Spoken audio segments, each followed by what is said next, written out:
There's one number that changes everything about your financial future. Most women have never calculated it, and that's exactly why so many feel trapped in their current situations, unsure if financial freedom is actually possible for them. But here's the truth. Financial freedom isn't some mysterious concept reserved for the wealthy or the lucky. It's a mathematical reality that you can calculate right now. It's called your FI number, your financial independence number. And once you know it, everything shifts. If you want to discover the exact number that tells you whether you'll ever be financially free, make sure you subscribe to this channel, because we're breaking down the complete formula and walking through a real worked example that you can apply to your own life today. So what exactly is your FI number? It's remarkably simple. Take your annual expenses and multiply them by 25. That's it. That's the foundation of the entire calculation. Your annual expenses times 25 equals the amount of money you need invested to live off the returns without ever touching the principal. This comes from something called the 4% rule, which states that if you withdraw 4% of your invested portfolio each year, it should theoretically sustain you indefinitely. The math works backward. If 4% of your nest egg equals your annual expenses, then you need 25 times your annual expenses saved. But before we dive deeper into that formula, let me show you exactly how this works with a real example that many of you can relate to. Let's say you're a woman earning a solid income, living in a metropolitan area, and your current annual expenses are $48,000. That includes your rent, your utilities, your groceries, your transportation, your insurance, everything you spend money on in a year. To find your FI number, you multiply 48,000 by 25. Your FI number is $1,200,000. That's the number you're working toward. Once you have $1,200,000 invested, you could theoretically retire and live off roughly 4% of that portfolio annually, which would be the $48,000 you need to cover your lifestyle. Now, here's where most people get discouraged. They see a number like $1,200,000 and think it's impossible. But this is where the real insight comes in, and this is what changes the game for you. You don't need to earn more money to make that number smaller. There are actually 3 powerful levers you can pull. And these levers are exactly why understanding your FI number is so transformative. These levers directly shrink the number you're chasing, which means you reach financial independence faster. The first lever is reducing your annual expenses. If reducing your expenses feels like deprivation, I want you to reframe it. It's not about suffering. It's about intentionality. Every dollar you don't spend is a dollar you don't need to have invested. Let's go back to our example. If that woman reduces her annual expenses from $48,000 to $36,000, her FI number drops from $1,200,000 to $900,000. That's a $300,000 reduction in her target number, just by being more intentional about where her money goes. That might come from moving to a more affordable neighborhood, reducing transportation costs, cooking at home more often, or cutting subscription services she doesn't use. Here's what's beautiful about this lever. It's immediately in your control. You don't need anyone's permission. You don't need a promotion or a raise. You can pull this lever today. And notice something important. Reducing your expenses by $12,000 annually takes $300,000 off your fee number. This is the power of the 25 multiplier working in your favor. Small reductions in spending create massive reductions in your target number. This is why so many women find that their path to financial independence becomes visible once they truly understand this relationship. The second lever is increasing your income. This one feels more natural to most people because we're taught to pursue raises and better positions. But here's the critical part. The money you earn from increasing your income only counts if you don't spend it. When you get that raise, you have a choice. You can increase your lifestyle, or you can increase your investments. The women who reach financial independence quickly are the ones who get the raise but keep their lifestyle the same, directing the extra income straight into investments. Let's say our example woman gets a $15,000 annual raise, but keeps her expenses at $36,000. That extra $15,000 goes directly to investments. This dramatically accelerates her timeline because she's both reducing her fee number and increasing how fast she saves. It's a double win. But here's something critical that I need you to understand.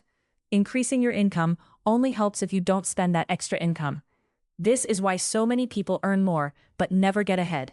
They earn more and spend more, keeping their fee number static, while their income grows. The real wealth builders are the ones who increase income but maintain or reduce expenses. That's the magical combination.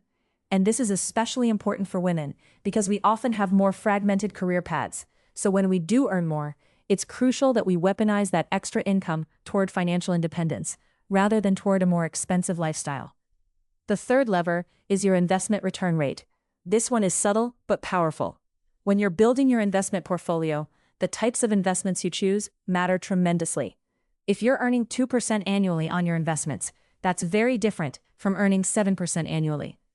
Let me show you why this matters. In the 4% rule, we assume a certain long-term return rate. If you can achieve higher returns through diversified investing, you don't actually need as large a portfolio. Some investors can safely withdraw higher percentages if their returns are consistently strong.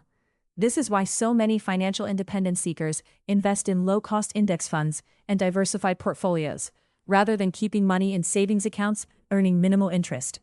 Now, I want to be clear about something important. This isn't about picking individual stocks or chasing hot investments. It's about understanding that the vehicle you use to grow your money matters. A diversified portfolio of low-cost index funds historically returns somewhere between 6 and 7% annually over long periods. A high-yield savings account might return 4 or 5% in good times. The difference between 6% and 4% might sound small, but when you're multiplying it by hundreds of thousands or millions of dollars, that difference literally years off your timeline to financial independence. This is why education about investing is so crucial, especially for women who statistically are less likely to invest in the stock market. Let me show you how these three levers work together in a more complete example. Let's say you're a different person now. You're earning $60,000 annually, and your expenses are $50,000. Your FI number is $1,250,000. That feels far away, right? But now let's pull the levers. First, you reduce your annual expenses to $40,000. Your FI number drops to $1 million. That's a $250,000 reduction right there. Second, you get a promotion and your income goes to $72,000. But you keep your expenses at $40,000. Now you're saving $32,000 annually instead of $10,000. You've tripled your savings rate. Third, you invest those savings in a diversified portfolio, earning 6% annually, instead of keeping it in a savings account earning 2%. Suddenly, your investment growth rate accelerates dramatically. Over 10 years, the difference between 2% and 6% growth on $30,000 annually saved is the difference between roughly $380,000 and $490,000. That's a $100,000 difference from choosing better investments. When you combine all three levers, that woman's timeline to $1 million invested shrinks from roughly 10 years to maybe 6 or 7 years. The power of understanding your FI number is that you can see exactly where to focus your energy. Now let me address something I hear from women all the time. They say, but I need my expenses to be what they are. I have a family. I have responsibilities. I can't just cut my budget in half. And I completely understand that sentiment. But here's what I want you to consider. You don't need to cut your budget in half to see significant progress. Small changes compound. If you reduce your expenses by just 10%, your FI number drops by 10% too. A woman with $48,000 in annual expenses who cuts just $4,800 gets her FI number down from $1,200,000 to $1,080,000. That's a $120,000 reduction for reducing expenses by less than 10%. This is why working through your budget intentionally is so important. You're not looking for massive lifestyle changes. You're looking for the expenses that don't truly serve your values and your goals. Maybe that's a gym membership you never use, or a car payment that's more than you actually need, or a living situation that's bigger than your household requires. Everyone's budget is different, but almost everyone has some room to redirect money toward their freedom fund. The women who get ahead are the ones who are honest about their budget and willing to make intentional choices rather than letting their expenses just happen by default. Here's another aspect of your FI number that's empowering. It shows you that financial independence isn't an all-or-nothing proposition. You don't need to save $1 million to improve your life dramatically. You can calculate what you need for a modified version of financial independence. Maybe you don't want to retire completely. Maybe you want to work part-time or freelance.